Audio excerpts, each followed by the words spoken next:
forgetting to pronounce it. And he was sitting here going, "Sss, sss." And I'm like, why is he hissing at me? It finally dawned on me.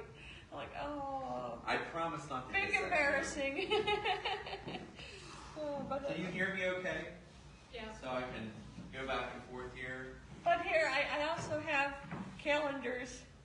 So this is like for the next few, here, I'll get out of your way. For the next few, I guess, month and a half or so. And then Scott is part of a historic preservation lecture series, which he's the first one. But then we're going to have David Schofield from Meadowcroft come and talk in June, and then Jeffrey Davis from Charleston. He's with the Abandoned Minelands State DEP department. He used to be my office partner when I worked down in Charleston. So I can't wait to see him. I haven't seen him in forever. But anyway, he's a very knowledgeable person, and he'll be a very good speaker too.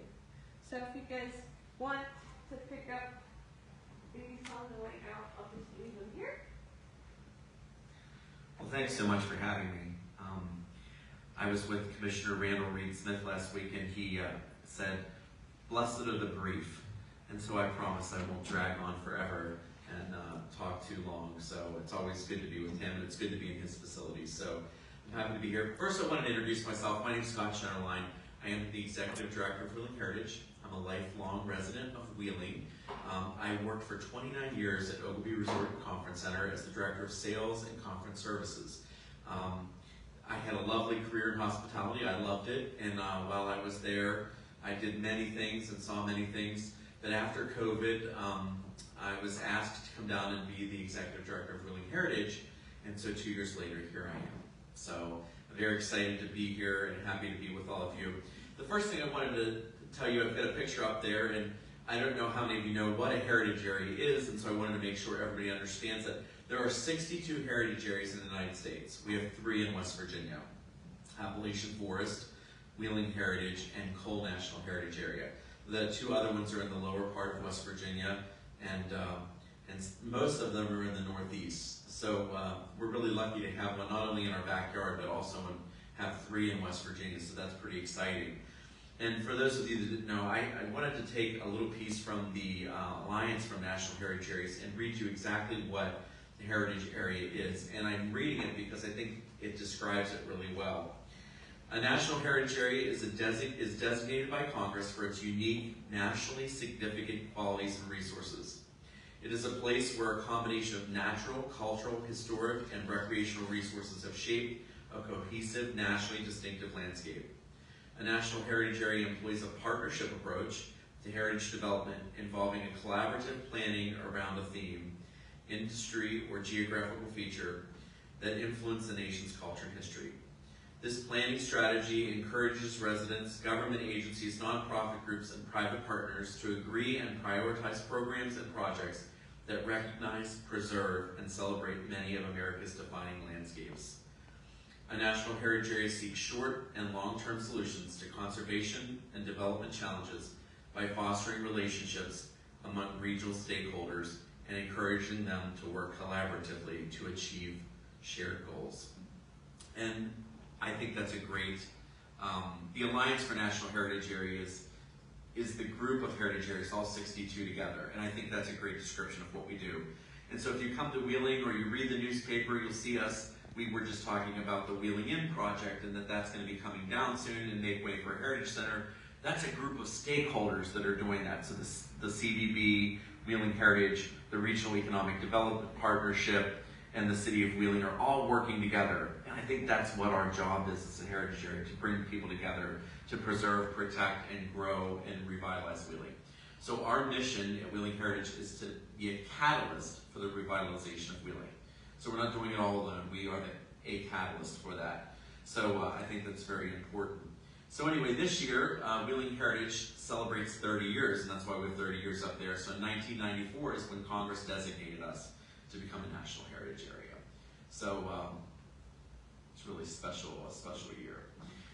So I wanted to tell you before we got into the program a little bit about our programs that we do. So these are what I call the 4 pillars of our business: historic preservation, small business development, grants and investments, arts and culture. So I always try to say to the staff, we work in these themes, and this is what we do. We've got a hand in everything. When we talk about grants and investments and we talk about historic preservation, right now we have a grant open in Wheeling. It's called the Paul Brunn Historic Revitalization Subgrant Program. And we actually received 2 of these. There's $750,000 a piece that is granted to us through the National Park Service that we are allowed to subgrant to projects in the downtown or neighborhood areas of the heritage area. And so that's a lot of money when you think about it. Almost, because we keep some back for grant administration, but we're giving almost $1.2 million out. And so that grant is open right now to people. So that's one way we grant money. We have partnership projects. There are partnership grants that we do for smaller projects. So if somebody's got a educational event or something, or a fair and a festival, we'll give out $1,000 or $500 for that. We have all kinds of programs about arts and culture. For example, what's happening right now today is the spring market. So we've got a bunch of about 42 artists in the Artisan Center, and they're all selling their homemade and handmade wares. So we try to prop up our artists and do that. We do a lot of galleries with murals and drawings and pottery. We do a lot of small business development. You see show of hands up there celebrated its 10-year anniversary this year. And last show of hands, we gave out $10,000 to a small business. So it's a crowd-funded event, and it's a great program. So that's coming up not next week, but the following week after on that Wednesday. So we'll give out some more money again. And we have about 200 or 300 people that come to that, 4 people that give a 4-minute pitch, and they walk away with at least $6,000 for a small business. And that's a lot of money for a small business. And then, of course, the historic preservation piece that we'll talk a little bit about today. You see the blue church, which we own on the right. That's a hard one to figure out because that's about a $3 million fix. So it's got a new roof on it. It's well protected. We have our maintenance people check it. But we've got to go for grants and things like that so that we can fix that. And right now we're working more with the new Heritage Center at the riverfront. And we'll go back to that. And then you see, of course, the 1400 block that we'll talk about today. These are just some of our programs. We talked about those a little bit. We'll have a Juneteenth celebration. We have Fido Fest coming up. I believe it's on the 18th of this month. Dogs are an essential part of a small business and a community. And if you go other places, you see people bring their dogs into the restaurants and things like that. So we're trying to really prop up people, love their pets. They're part of the family. So we have a big event. It's at Wheeling Park. It's also in conjunction with art that's been painted. We have a series called Paint Your Pup. And people came and painted their own dog or cat. And we had this made into murals, and we'll outline them on the dog park. If you rode past the dog park in Wheeling, you'll see them off the highway there. We're going to do the same thing this year, but we're going to do it at Wheeling Park. We have Artist Spotlight, where we spotlight artists. Handmade Holiday, which is going on today, the spring market.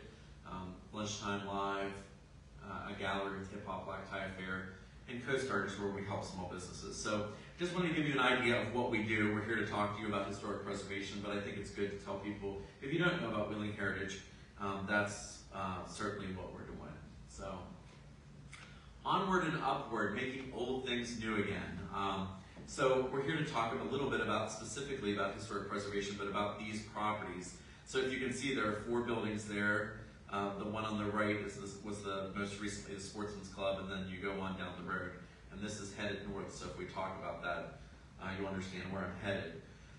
One thing I wanted to say before we do this is, it's so important to save some of these buildings if you can, because there will never be anything like that again.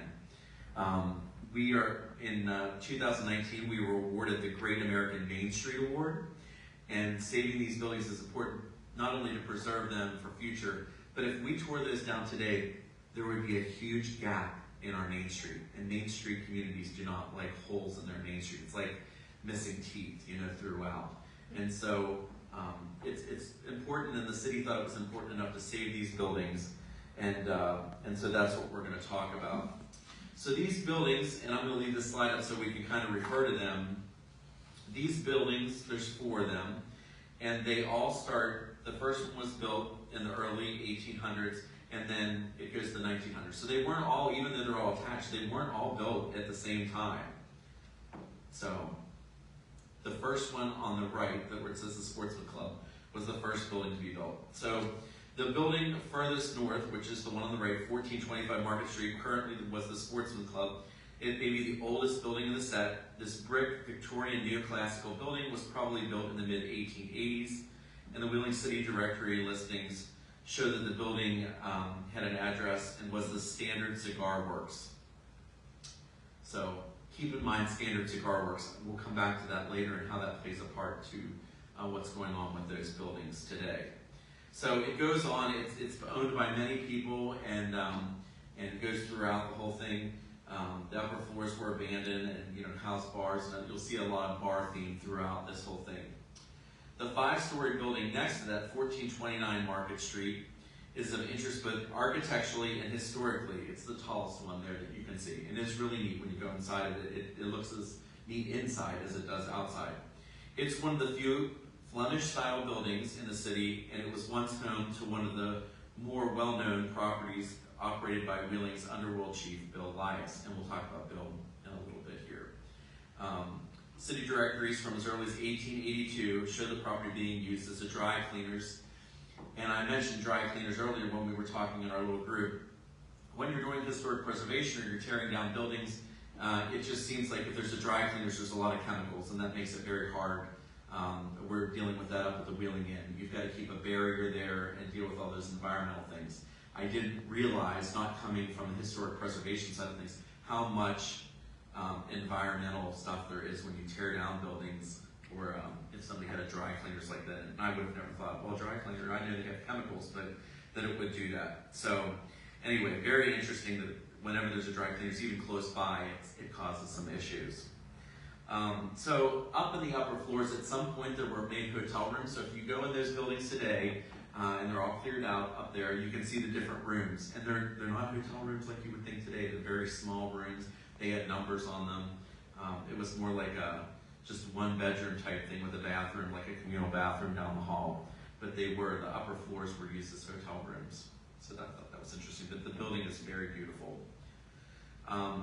So then you go, the most notable period in the building's history was in the 1940s, and it housed Zeller Steakhouse. So in the bottom, I don't know if, I'm sure some of you know or have heard of Zeller Steakhouse. So that was pretty much a front for Bill Elias's gambling, which was held on the upper floors. So very interesting that he was trying to cover up that. We'll talk about him a little bit later. The currently 3-story Victorian neoclassical building at 1433 Market Street, so that's the third one, closer to the end there, was a merchant tailor, August Schneider, 1864 to 1945, lived at 83 16th Street, and rented out apartments on the upper floor of his Market Street business.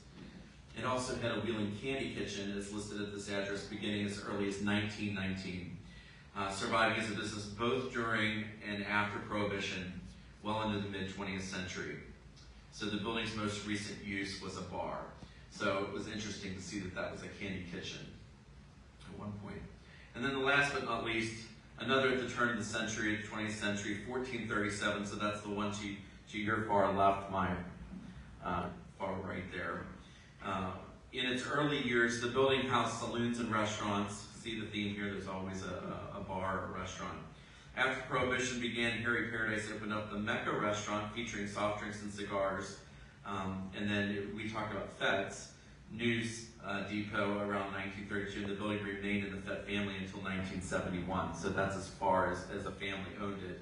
And it still served as a retail outlet up until the city bought it later. So that's the bookstore I call the Dirty Bookstore at the end. And just a little story on the Dirty Bookstore. The city purchased these buildings later. And what I found very interesting was they said they were the best tenant. They always paid their rent on time, no problems with them. So I found that very interesting when we were starting to talk about those. But these buildings obviously built at different times, played different pieces, but can you imagine what went on behind the walls? When we tore things out, there were still cards and things from the gambling ring upstairs still laying in there, and the owner now has kept some of those pieces so that they can be used when the renovation comes through. So A lot of different things, a lot of restaurants, a lot of bars, a lot of goings on, that's for sure. So, Big Bill Lies. So a little, many of you I'm sure have heard about him. You can see the little cartoon thing there with Stellar's Steakhouse. It looked like a steakhouse. It looked, everything was going on, and who knew he had all this going on upstairs. Very interesting. So basically, with him, it was super interesting. He lived from 1900 to 1970, as it says. Born in Greece at birth, he weighed 12.5 pounds. So a large baby at that. So he controlled most of the legal rackets in Wheeling and had extensive ties to the mob. He had 4 convictions and served a couple of prison terms for illegal booze. Can you imagine what he got away with? Because he only, they only arrested him on those few things, and he only served those terms. But they said, can you imagine what he did, what they didn't catch him at? So that was very interesting.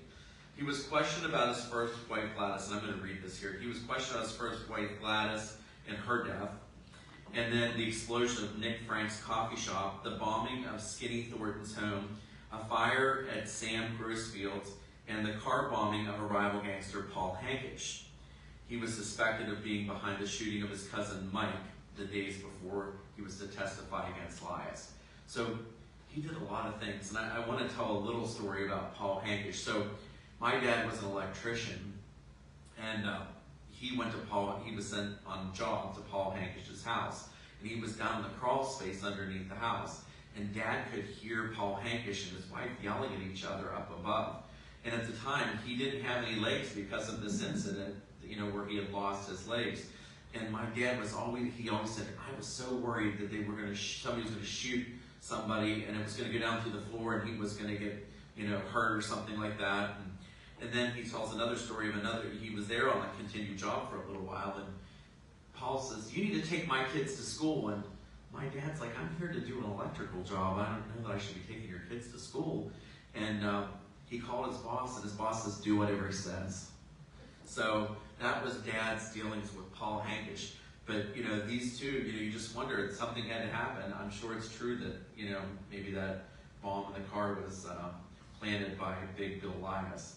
But certainly a very big mobster in Wheeling, and it's so neat when you think about these stories and what happened. And if you look at, you can see the buildings here in the middle, how bustling Wheeling was as a town. We were talking about the different people that were there and the different businesses that were there. And it's certainly changed today. And even though there's a good energy there, things are changing in the future.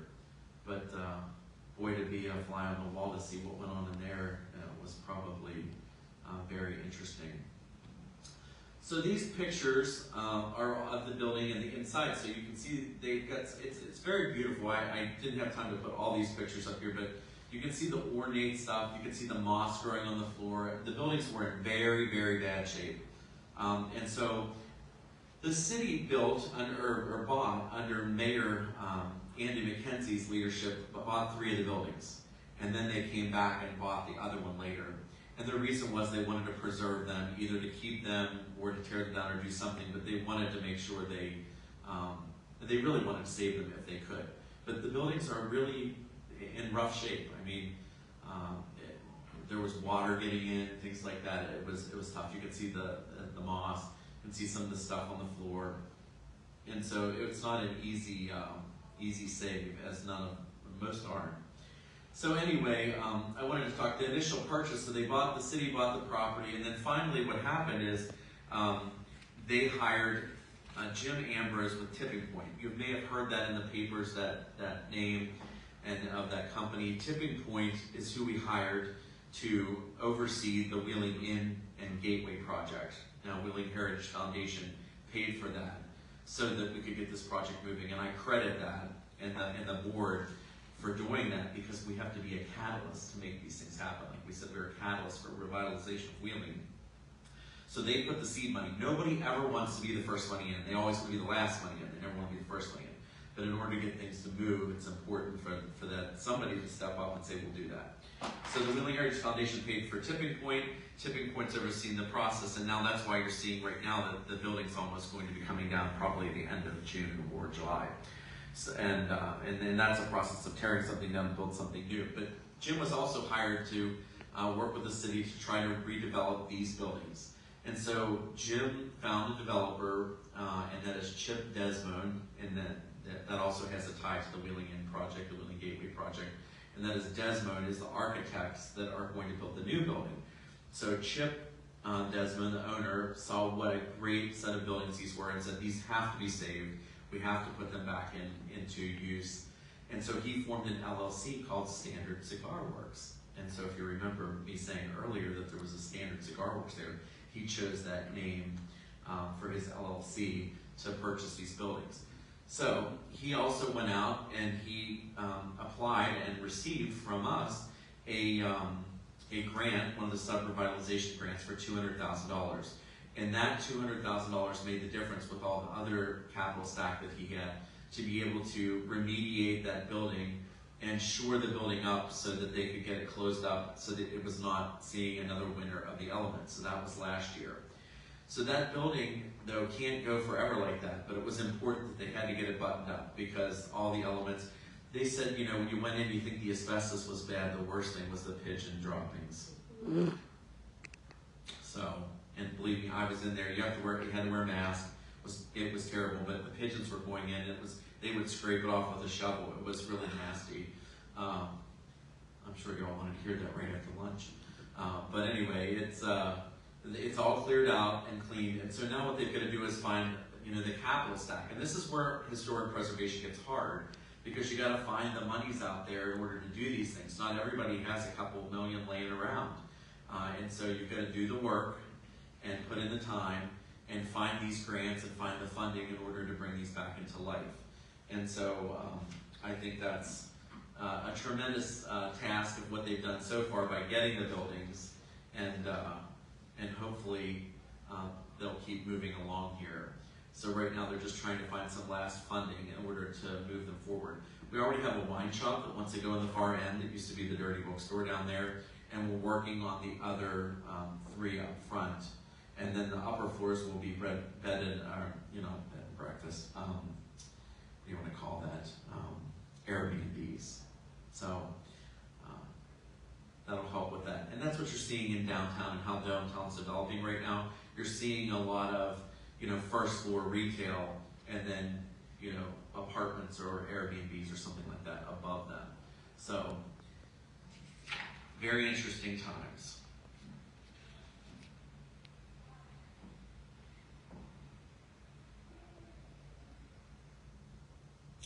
So I was going to show you a video, and that was kind of not working, so I'm going to show that at the end, so I'm going to skip forward.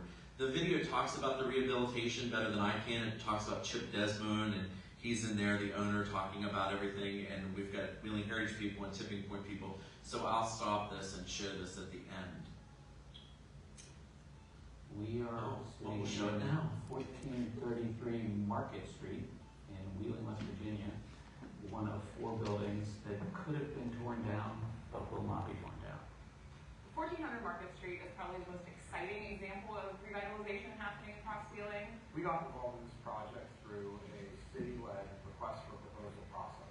These structures were built in the late 1800s, all with various architects, and all have a very unique set of challenges. These buildings, you know, and I've thought about this more and more since we first came through them, just how really important they are for the urban fabric of the market. Coming along, getting better every day. So financing for this project initially was very difficult because obviously the condition of the buildings was not great, and no one had seen a project like this in Wheeling. So bridging that gap, finding the various sources of federal, state, tax credits, new markets, so forth, and really coming up with that gap financing was the key to the success for this project.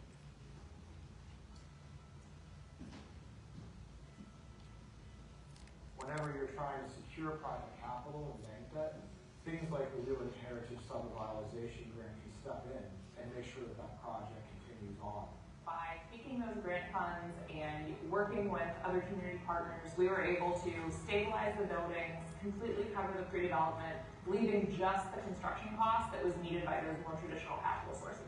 We're doing this because we want to create construction jobs. We want to be able to create great spaces for the community to be able to come into. So even though these subsidies go into these projects, it is that investment into construction that hopefully has a downstream effect. A project like this will motivate owners of vacant lots to do something with them. You know, we're at a moment in time in Wheeling's history where there's a real opportunity to completely change the way the population uses the city. You know, there are these little sparks of genius that are occurring all around us in a way that really helps make those places worthy of investment. I think what's so exciting about this project is that it's completely one of a kind, and it is a symbol of what is possible here in Wheeling.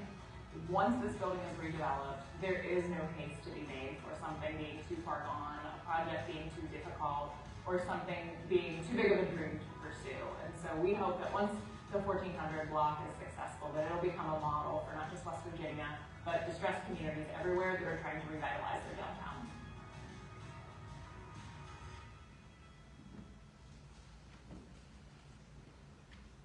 I'm glad that worked.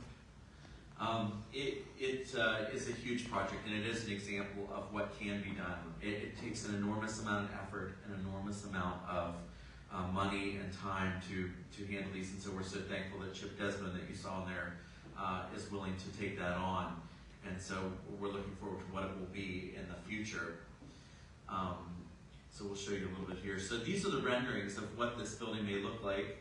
And I don't know if you remember in the video, but back here where it looks like there's some parking lots in the back. And the reason there's parking lots in the back, you have to have so many per the apartments up above or the Airbnbs, you have to have so many spaces for that. But they found big vaults down there. And they dug through and all these empty vaults. So they had to fill those vaults in. And they filled them in with rock and things like that. So if they ever wanted to be re-excavated or whatever, they could tear them back out. But in order to get trucks in there and everything like that, the vaults would just fall in. So they filled in the vaults, and that was a find that we didn't know or think we were going to have. But you can see the front there on your far left. It looks like retail, and then of course the upper floors would be Airbnbs or apartments. It shows the back. One of the things the city really wants is a lot of restaurants with outdoor dining. You know, we went through COVID, you saw outdoor dining was really popular. People like to be in the open air. So that was one of the things they're hoping to get out of it is outdoor dining, and that's what you see back here with the lighted. And there's an alleyway here that we're going to really try to maybe abandon and utilize that too in a different way.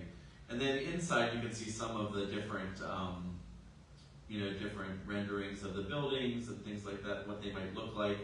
I always get a kick out of it. You look at all these renderings, and then will it look the same when it's all done? I don't know. You know, it's hard to say. You know, when you're tearing apart the budget, what will things look like? But certainly you can see how the buildings that they can look in the future. So we're really hoping it sooner than later that the construction gets started there. We really talked about new market tax credits as a way to fill the gap. I don't know if any of you are familiar with that. It's a process a lot of people are using in other states and other areas. It's not something I find right now that people or the banks and things are really used to here. So it's going out on a limb and getting repaid back, and it kind of gets scary a little bit. So new markets can kind of be tough. Obviously, historic tax credits, you've heard of those, and you probably use those sometimes in different things. So you've got to create this capital stack, and that's what takes a little bit of time. Because it's not like you say, well, I get a grant and it comes tomorrow. That's not exactly how that works. And so that's where we're at right now with this, is we've got to find that little bit of gap funding we need so that Chip can further move this project along. But the buildings are no longer owned by the city. The city helped get them to where they are, and they have now been transferred to Chip Desmond. And so he's working with Tipping Point to try to move this project forward. So we're really hoping that it turns out like that, and it adds to the Main Street or the Market Street area. And it's right across from Independence Hall, and it's not something where you want an empty parking lot.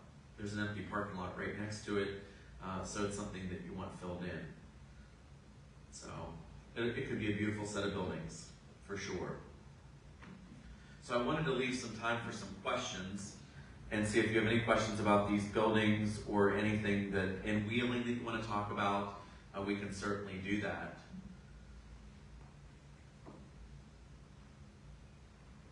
No questions at all?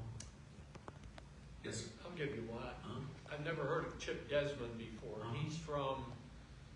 Chip Desmond has an office in Morgantown, West Virginia, and he's somebody we brought in. We work with the Mills Group on the Artisan Center. They've done that. McKinley is the engineer on that project. And for the Wheeling Inn project, or the Wheeling Gateway project, we selected Desmond. And he's somebody that just really feels like he wants to invest in Wheeling. And so we're happy when other people come in and say, we want to invest our dollars because we believe in what you're doing. They believe in the energy that's happening right now. And so he's a West Virginia guy, and certainly we're happy to have him. He's got an office in Pittsburgh as well, so he's close by. Yeah, you had a question back there. Yeah, at any point did architectural historians document the structures, with like scale drawings and photography? Were there alterations? No, not that I know of. Our staff, we have a media team on staff who did the video, and we have documented a lot of photography, during when it was full of crud and everything else, before it was cleaned out and after it was cleaned out. So we have all that, but no, not professionally that I know of that it's been documented. In fact, it was even hard to find. I found some stuff on these buildings and what was in there, and you can read it, but it's mostly bars and restaurants and things like that were in there, and then of course the upper floors and the gambling and that. But it doesn't seem like it's well documented what went on in there, probably for good reason, I'm sure, in some cases. So, yes? What is the next step for that building? So once they get it completed and looking like the renderings, will they operate it and bring in tenants, or do they try to sell it to someone who wants to run their own? Let me back up 1 second and say, what they were doing when they built these capital stacks to try to do these buildings, they were trying for a new market tax credit. Part of a new market tax credit, and this is what I've been learning as we go along here with the processes, you had to build in some sort of community piece about it. So how are we involving other people in the community? And it seems like that could sometimes change as to what they want. So we were involving people like Helping Heroes, Grow Ohio Valley, so that there's a community impact to try to get that new market. We were struggling getting that, so now we're looking at some other funding like AML funding, abandoned mine lands, and things like that to try to help the project. So if you don't get one, you get the other. And so Chip's trying to line those up right now. And then once it's done, I think, we're hoping we can help him find the tenants like the wine shop I said on the end, and maybe somebody else, Grow Ohio Valley or somebody else will take some of the others, and a restaurant possibly. I don't think he wants to run them. I think he probably wants to lease it out to somebody, would be my guess. I don't think that's what his business is, but he's just making an investment, and he saw it as a special space, as you heard in the video, and I think he wants to move it along. So, but I could be wrong about that. He may have a different opinion. Wheeling's got a great energy right now. There's a lot going on. The streetscape, everybody has been very, it's like, oh, I don't want to go downtown. It's hard to go downtown. But we encourage people as a group and an organization that really tries to help small businesses. Please go down and support them. This is their toughest time when people don't want to go downtown because of all that. And so to get that back going again, that's going to be the backbone of your downtown. It's going to be small businesses on the first floor and upper floor with apartments and things like that. But you've got millions of dollars right now of investment in Wheeling. Wheeling, with the new streetscape, it's going to look great. You've got new projects coming in all the time. The Doris is a new apartment complex that was just built there. We're building a new parking garage with retail below it. We're going to tear down the Wheeling Inn, and we're going to put a visitor center there. They're putting a splash pad down on the Heritage Port for people. The Artisan Center just underwent a huge renovation and moved its store down on the first floor. So there's a ton of things going on in Wheeling, and so we always ask that you support the small businesses. That's what's going to be the backbone of towns in the future, we think. It's not going to be Stone and Thomas or Florence. We wish that sometimes in our memories we could go back and enjoy those times, but it's going to be a little bit different. And so we want to support those people and keep those people moving, and that's part of our job at Wheeling Heritage. So But the historic preservation piece is so important to us. We want to make sure that if a building can be saved, it can be saved. And I will be honest, not everyone can be saved, and that's tough sometimes. And we hear that a lot. But if we can save them and it's worth saving, we want to preserve that history, because you will not get some of the architecture like that you saw here. You will not get that back in the future. It would cost a fortune to try to bring it back. So, any other thoughts? So I'm sorry. Go ahead. Are these buildings in the National Register of Historic Places? These ones are not. Do you think opening the new cancer center where OB used to be will be of some help? I think that's going to strengthen. I think you were the one that said you go to Center Market sometimes. Right. I think that is going to strengthen the small businesses. Immediately when the hospital closed, they saw an immediate impact on their businesses. And so I think absolutely when that comes down and the cancer center is built, it's going to see an impact on a lot of people. So we're very happy that WVU Medicine is coming in. However, the closing of OVMC was very sad for so many people that work there in the Wheeling area. So I attended a beautiful ceremony last week of the opening of the time capsules of OVMC and those buildings. And while they're coming down so that they make way for the new cancer center, that history, there's a group of ladies and gentlemen that are really trying hard to preserve that history. And we're hoping in the new Heritage Center that we can give a nod to that. And because it was so many babies were born there, so many people work there. It's an important part of the history of Wheeling. And so it's kind of a sad but joyous thing at the same time. The skyline is just, I mean, I grew up in that area. I didn't live there. My grandparents lived on 22nd Chaplain. So, I mean, every time I went to grandparents' house, you were used to seeing all that. It just seems so weird now without. Yeah, it's tough. It's going to look different, and it's so hard sometimes to. I like change. I know this sounds terrible. I like change, but I don't like change. You know what I mean? It's weird like that. I love the history of it. I love thinking about what it was and what happened there. But I also like change, and things happen for a reason, and that's the way it is. And the people were really the nurses and everything that were there last week. They were there to celebrate their history and what they brought to the community. They delivered so many babies. They helped people when they needed it, and in terms of their health care and things like that. So exciting times for sure. But I think it will boost Center Market. The more people we have working there, the more people you have living there. That's what happens with all that. And so I think it will boost that for sure. That area in particular. A lot of people not only worked it, but they lived in the apartments and everything. Oh yeah. They're on Chaplain and Oath and. Yeah. And how many nurses went to school there? A lot. And so, that's gonna change that landscape for sure. Yeah, because Wheeling Hospital used to be on Main Street. Mm-hmm. The old Yeah. one.